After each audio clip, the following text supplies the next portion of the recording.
ஒரு ராஜாக்கு ரொம்ப அழகா ஒரு தோட்டம் அமைக்கணும்னு ஆசை. எவ்வளவோ முயற்சி பண்ணாரு, எவ்வளவோ சிறந்த வல்லுநர்களை கொண்டு வந்து வேலைக்கு சேர்த்தாரு. ஆனா அவர் எதிர்பார்த்த அந்த ஒரு சூப்பரான தோட்டத்தை அவரால் உருவாக்கவே முடியல. அந்த ஊர்ல ஒரு துறவி இருக்காரு. அவர் ஒரு நந்தவனம் வச்சிருக்காரு. ஆனா அது அவ்வளவு அழகா ரம்யமா இருக்கும். இவரும் இவங்க எல்லாரையும் ட்ரை பண்ணிட்டோம். இது செட் ஆகல. தோட்டக்கலை நம்மளே கத்துக்கலாம் அப்படின்னு சொல்லிட்டு அந்த துறவி கிட்ட போய் கேட்டாராம். ஐயா, இந்த மாதிரி எனக்கு ஒரு அழகான தோட்டம் அமைக்கணும்னு ஆசை. ஆனா நான் எப்படி ட்ரை பண்ணாலும் அது முடியல. நானே செய்யணும்னு இறங்கிட்டேன். நீங்க எனக்கு கத்து தரீங்களா அப்படின்னு கேட்டாராம். ஒன்றும் பிரச்சனை இல்லை, இங்கே வந்து தங்கிக்கிங்க ராஜா அப்படின்னாராம்.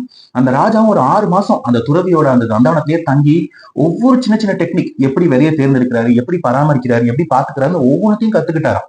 6 மாசம் ஆனோடனே அந்த துறவி சொன்னாரா, ராஜா உங்களுக்கு தேவையான எல்லாமே கத்துக்கிட்டீங்க, நீங்க தாராளமா போய் உங்க தோட்டத்தை அமைக்கலாம் அப்படின்னாராம். சரி, எனக்கு பரீட்சை எல்லாம் கிடையாது அப்படின்னாராம். கண்டிப்பா பரீட்சை உண்டு. நீங்க உங்க நந்தவனத்தை அமைச்சிட்டு எனக்கு சொல்லுங்க, நான் நேர்ல வந்து பார்த்துட்டு மார்க் தரேன் அப்படின்னு சொல்லி ராஜா அமைச்சு வச்சுட்டாரு. ராஜா வந்து இங்க அழகா அவருக்கு என்னென்ன கத்துக்கிட்டாரோ எல்லாத்தையும் கத்துக்கிட்ட மொத்த விதையும் இறக்கி அழகா ஒரு தோட்டம் செட் பண்றாரு. தோட்டம் ரெடி பண்ணிட்டு துறவிக்கு சொல்லி அனுப்புறாரு, நந்தவனம் ரெடி, நீங்க வந்து பரீட்சை பார்க்கலாம் அப்படின்னு. துறவி வந்து பார்த்தாரா, அவருக்கு அந்த தோட்டத்துல உயிரோட்டமே இல்லையா. அவருக்கு முகமே வாடி போச்சான். ராஜாக்கு ஐயோ, நம்ம குருவை நம்ம ஏதோ டிசப்பாயிண்ட் பண்ணிட்டோம் போல இருக்கு, என்னாச்சு அப்படின்னு கேட்டாராம். Where is the golden breeze, அந்த பொன்னான தென்றல் காற்று எங்க அப்படின்னு கேட்டாராம் துறவி.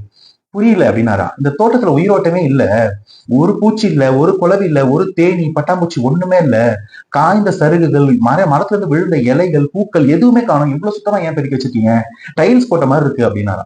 இல்ல, நீங்க வரீங்களேன்னு கிளீன் பண்ணி வச்சிருந்தோம். இல்ல, அப்பெல்லாம் எதுவும் பண்ணக்கூடாது. அந்த தோட்டம் அப்படின்றது அதோட இயற்கையோட இணைஞ்சுதான் இருக்கணும். அதை வந்து நம்ம கிளீன் பண்றோம், சுத்தம் பண்றோம்னு இப்படி பண்ணி வைக்க கூடாது.